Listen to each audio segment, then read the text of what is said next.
King Charles stumbles at awkward moments but doesn't fall in Kenya. King Charles has caused concern after tripping on artificial turf on the second day of his state visit to Kenya. The King and Queen Camilla were visiting the Commonwealth War Graves Commission's Kariokor cemetery, in Nairobi when the incident occurred. Welcome to Royal Pancakes. Please don't forget to subscribe and click the notifications bell, so you don't miss any updates about the British royal family. As King Charles walked down the walkway, his foot got stuck under the artificial turf. He fell, but didn't hit the ground until he quickly recovered. Queen Camilla, who was watching closely when the king lost his balance, appeared calm during the incident. After a short walk, the king put on his cool glasses and left. On Tuesday evening, King Charles paid tribute to his mother, Queen Elizabeth II. At the banquet, the king recalled how his mother learned during a trip to Kenya in 1952 that she would become queen after the sudden death of her father, King George VI. He said, "I think it is a well-known fact that my beloved late mother had a special love for Kenya and its people.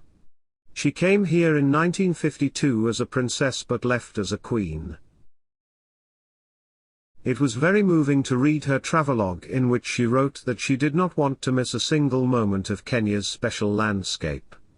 "I can't thank Kenya enough for the support you showed her during those difficult times." The 4-day visit is seen as an opportunity to strengthen relations between the UK and Kenya. The King's visit to African and Commonwealth countries is his first state visit since becoming king in September 2022. The visit coincides with plans to commemorate the 60th anniversary of Kenya's independence. Meanwhile, Queen Camilla stunned in an Valentine's palazzo pants, Channel X's Daily Mail's Rebecca English reports. The First Lady of the Republic of Kenya, Rachel Ruto, wore a bright red, green and black dress, the colors of the Kenyan flag.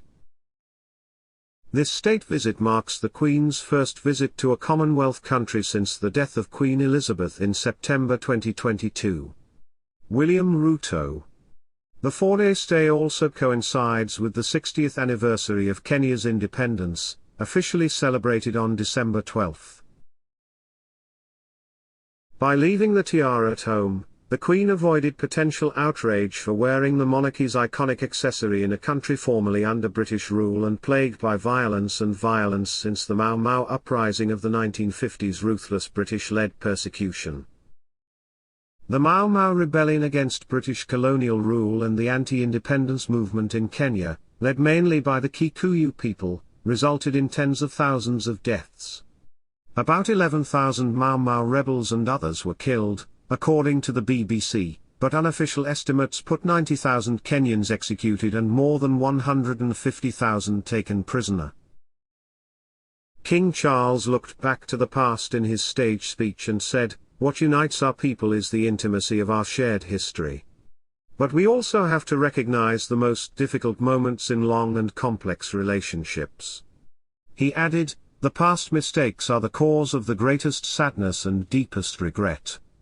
There were abhorrent and unjustifiable acts of violence committed against Kenyans as they waged, as you said at the United Nations, a painful struggle for independence and sovereignty, and for that, there can be no excuse."